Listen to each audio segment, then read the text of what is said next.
gatekeepers. Journalists are people citizens believe. Journalists are people citizens listen to. Journalists are people citizens consume your content. And they believe you. And whatever you say has the propensity to add to the peace we have in Liberia. And during this period, the upsurge of online misinformation and disinformation is just incredible. We decided to have this training to equip you with the relevant skills to be able to prevent the spread of misinformation and disinformation in Liberia. That's the intent for this training. And we hope that you not just take the knowledge here and the skills from here, but you also pass it on to other colleagues who are not here, so that the message is disseminated. Thank you. Very easy. You know, can someone speak around here? Maybe two people tell me. Here you see half male and half female. Okay.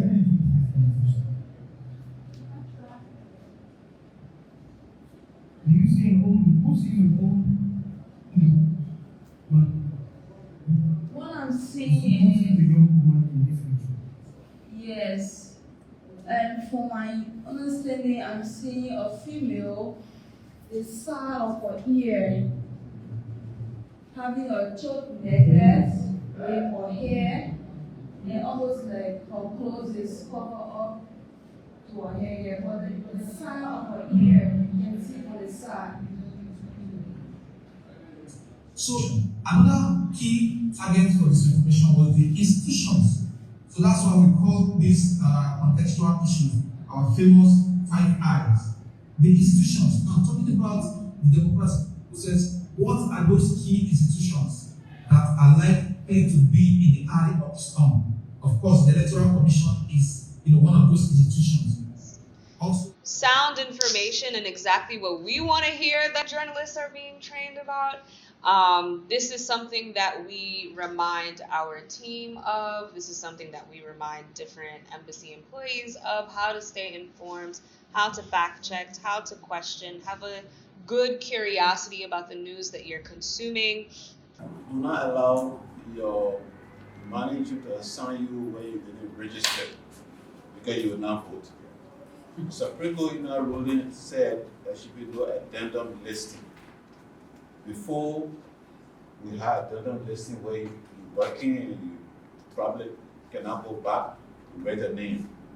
So this time around, the only exception they got is travels of international observers and their escorts, security officers who are doing election work and can be proven that they are accredited, and then NEG workers. Journalists, you journalists, broadcast journalists, you've been trained to look at various elements of news. The news must have value. Okay, it must serve society well. It should empower the public. It should be driven by trust. One of the things I always tell some of your colleagues is that when you as journalists are about to publish a news article, especially, and it should be verified, you always ask yourself, will my mother or my father be proud of me when I publish this information?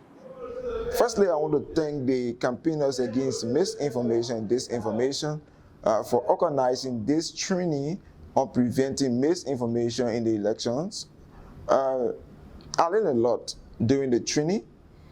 One of the things that I learned was the scheme.com, the website to verify other websites, whether they are true, whether they are legitimate, and that tag that was given to us is very important.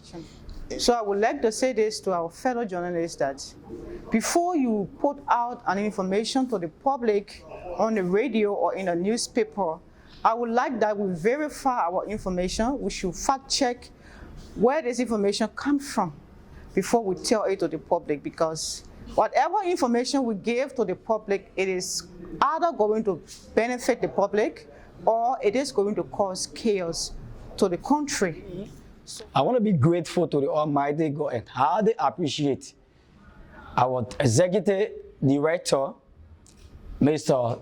Tower Johnsons and all our colleagues who contributed, and other journalists from various media entities to this. I was so glad sitting with a lot of people today learning different things from different sources.